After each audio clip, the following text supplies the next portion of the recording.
Olá, queridos alunos da escola Antônio Correia Lima, do 9º ano A. Muito prazer, eu me chamo Jennifer e eu sou a professora de ciências da turma de vocês.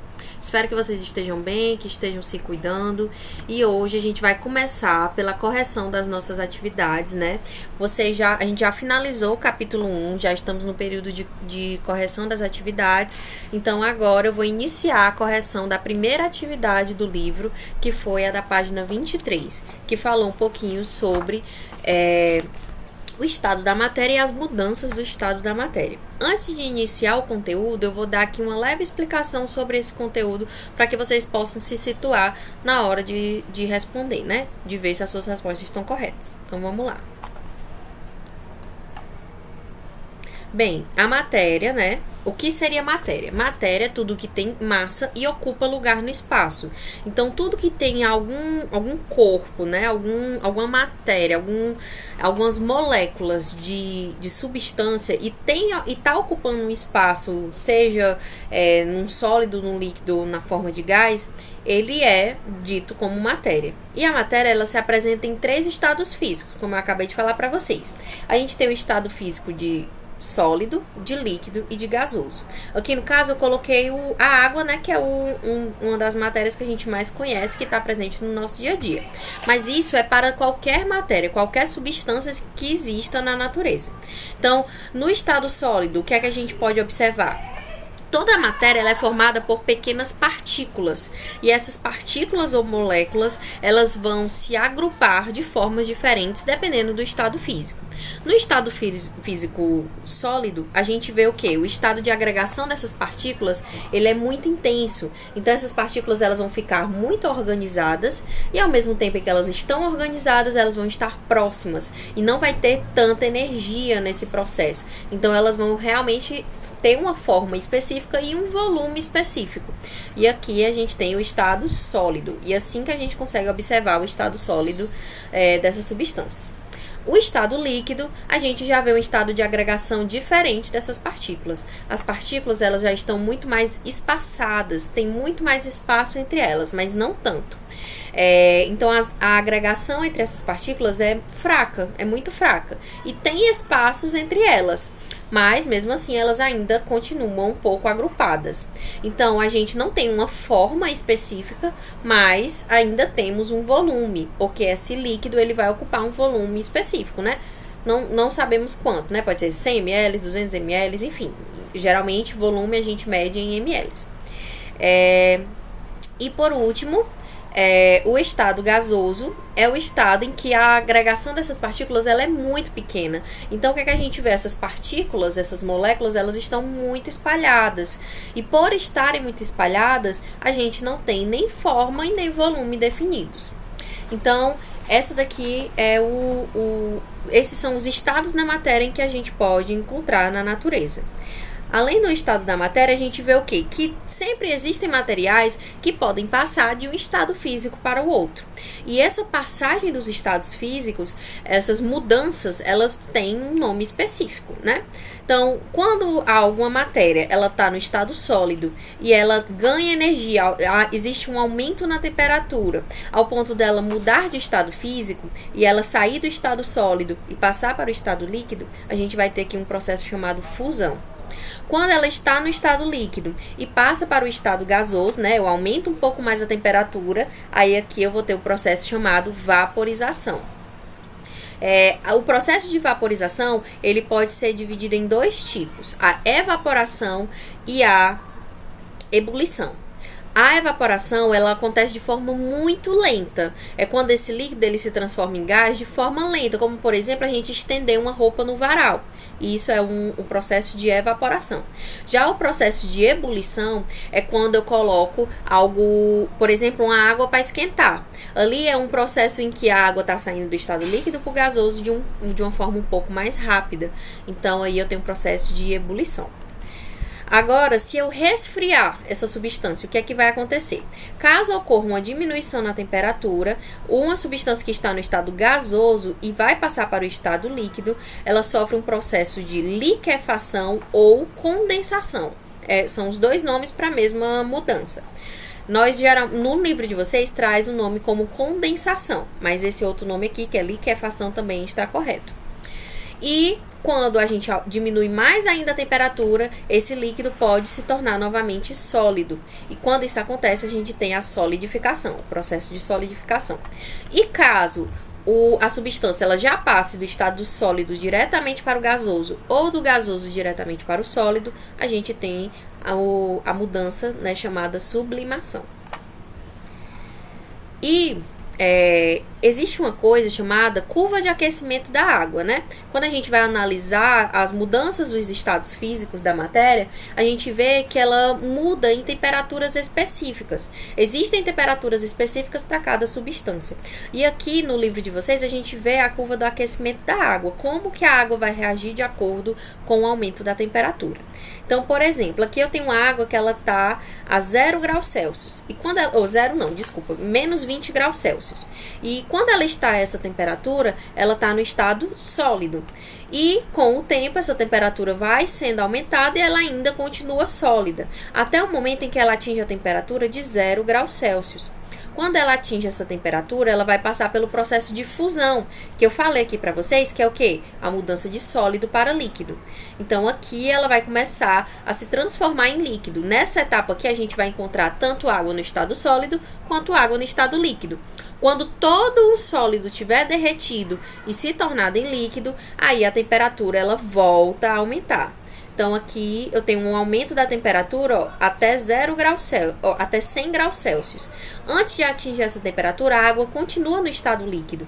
Quando ela atinge 100 graus Celsius, aí a gente vai ter um tempo em que a temperatura vai se estabilizar e a gente vai ter a mudança do estado físico agora, do processo de vaporização, que é o que? A mudança do estado líquido para o estado gasoso. Então, aqui, quando chega a 100 graus Celsius, eu vou encontrar água tanto no estado líquido quanto gasoso. Quando a água terminar completamente de estar no estado líquido, não tem mais nenhum tipo de molécula da água no estado líquido, agora a água é toda vapor, aí a temperatura retorna a aumentar. Então, aqui, a partir dos 100 graus Celsius, né, depois de um tempo, a gente vai ter aqui um aumento até 120, dessa água no estado de vapor. Então, assim, a gente consegue observar a curva de aquecimento. Agora, vamos para a correção da nossa atividade. Então, na atividade da página 23, a gente consegue observar aqui, né, são 3 perguntinhas sobre esse conteúdo que eu acabei de explicar. Então, a primeira pergunta diz assim: no nosso ambiente, observamos que a matéria sofre alterações de estado físico constantemente. A água é um exemplo. Observe o ciclo da água representado a seguir, que é por esta imagem aqui, certo? Item A.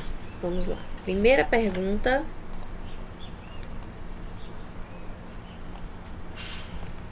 Item A.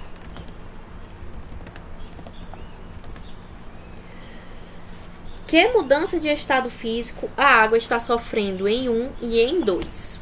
Quando a gente olha para essa imagem aqui, a gente vê a água, ela vai mudando do estado físico aqui líquido para o estado de vapor no número 1.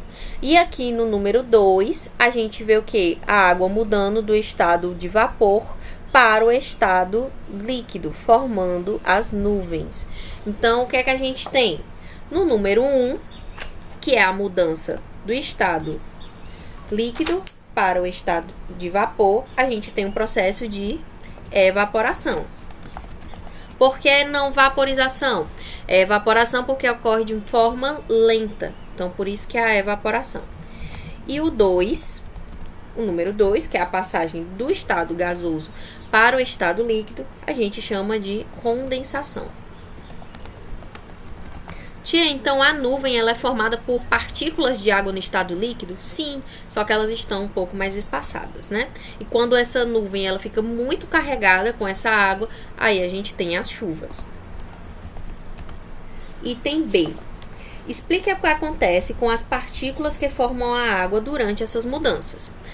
Vamos lá. O que acontece com elas? Quando elas estão no estado sólido ou no estado líquido, né, elas são aquecidas e com o aquecimento as partículas elas vão se separando e quanto mais quente fica, mais essas partículas se separam e assim ocorre a mudança do estado físico. Já quando ela passa pelo processo de condensação, significa que essas partículas elas começaram a se reaproximar. As temperaturas diminuíram e as partículas começaram a se aproximar.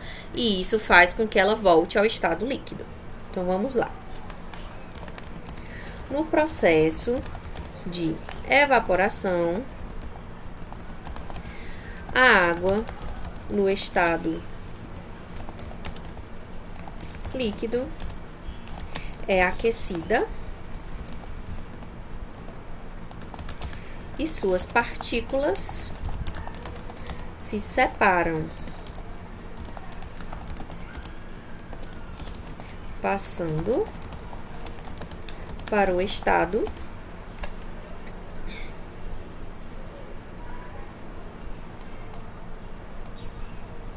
só aumentar aqui a tela, para o estado gasoso.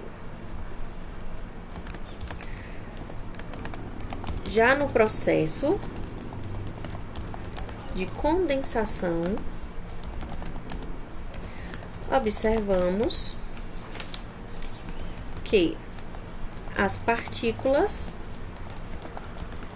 se aproximam devido à diminuição da temperatura,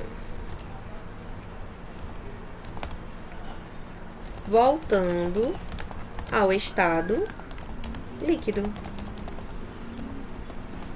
Essa é a resposta para a nossa primeira questão. Segunda questão. Analise o gráfico e faça o que se pede. Esse gráfico aqui, ele mostra o quê? É o gráfico de aquecimento da água. A gente tem a curva do aquecimento da água. O que a gente observa é justamente o que eu expliquei para vocês. Aqui no começo a gente tem o aquecimento dessa água até que ela atinge a temperatura de 0 graus Celsius e muda o estado físico. Então aqui ela vai passar pelo processo de fusão. Depois ela muda, ela vai continuar no estado físico até uma certa temperatura e aqui ela muda novamente o estado físico. Depois ela continua no mesmo estado físico em que ela já estava. Então, item A. Vamos lá responder.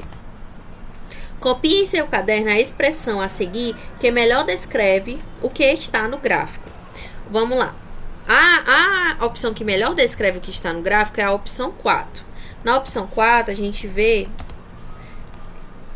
isso daqui escrito, né? 1 igual a B. Aí tem uma seta.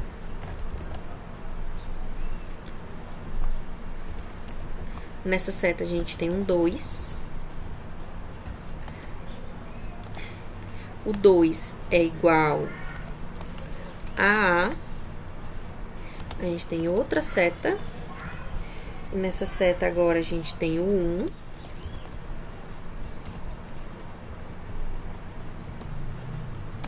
E temos 3 igual a C. O que é que isso significa? A primeira mudança de estado físico, a gente vai ver aqui que ocorre entre o item B, e aqui a gente consegue observar que ele está no estado líquido. Aqui, quando a gente vai para o A, a gente vê que ela está no estado gasoso. E no C, a gente vê que ela está no estado... Desculpa, no A ela está no estado sólido. E no C, a gente vê que ela está no estado gasoso. Então, esse seria o item correto. Item C. Que mudanças de fase está ocorrendo em 1 e em 2, indicado no gráfico? O 1, como eu mostrei para vocês no gráfico, é a fusão. E o 2 é a ebulição. Então, 1...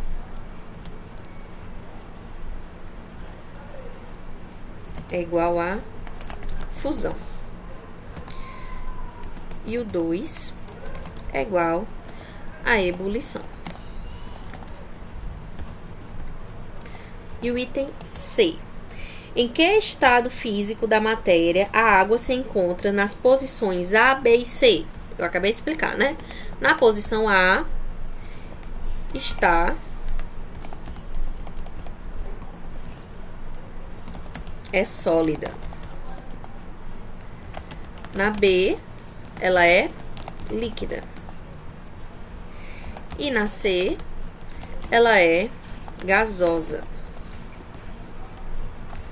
E o item D. Desenhe em seu caderno o comportamento das partículas de água nos estados físicos representados em A, B e C. A gente viu isso, né? Como seria essa representação dos estados físicos. Eu vou fazer aqui um desenho bem básico, né? Seriam 3 compartimentos.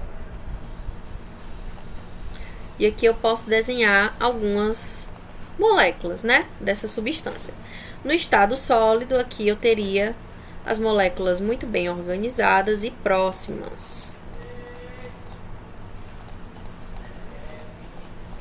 Opa!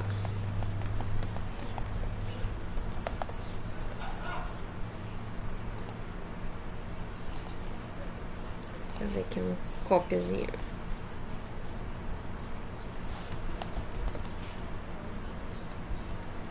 Então, aqui a gente teria essas moléculas sempre muito próximas e agrupadas, né? Então, aqui no primeiro, no estado sólido, que seria o A, B e C, a gente vai ter o sólido A, o líquido no B e o gasoso no C. Eu vou desenhar e já volto. Pronto, aqui eu desenhei e a gente vê no estado sólido, aqui as partículas organizadas, né, com a forma e volume definidos. No B, que é líquido, a gente já vê essas partículas mais espaçadas, menos interação entre elas. E no C, que é gasoso, tem muito menos partículas, né, no mesmo espaço, porque elas estão bem espalhadas. Então, essa seria a resposta da questão 2. Agora, vamos para a questão 3 e última dessa atividade. Escreva um texto explicando a situação apresentada pelo gráfico. Olha só, esse gráfico aqui, ele mostra a temperatura em que a água vai passar pelo processo de vaporização dentro de uma panela. Se for uma panela normal, uma panela comum, a uma temperatura de 100 graus Celsius, ela já aquece. Mas se for uma panela de pressão, a gente já observa aqui que é uma temperatura de 120 graus Celsius. Então, isso significa o quê? Que com o aumento da pressão, aumenta-se também a temperatura de vaporização. Então, vamos escrever esse pequeno texto explicando, né? O gráfico.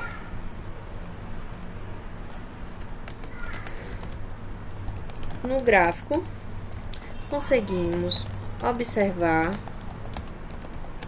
que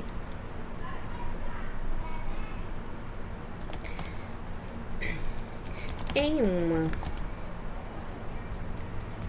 panela comum,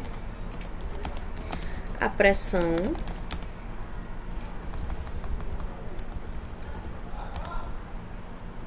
exercida é somente de 1 atm, que é como se fosse uma pressão, uma atmosfera somente, né, de pressão. E isso faz com que a água seja aquecida mais rapidamente. Já em uma panela de pressão,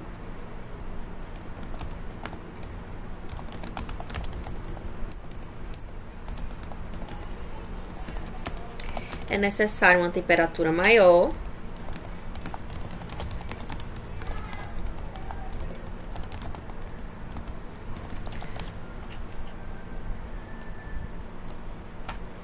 para que a água consiga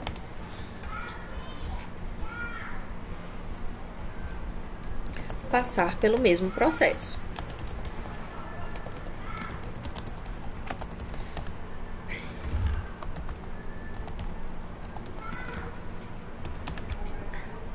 Já que a pressão exercida é maior, né?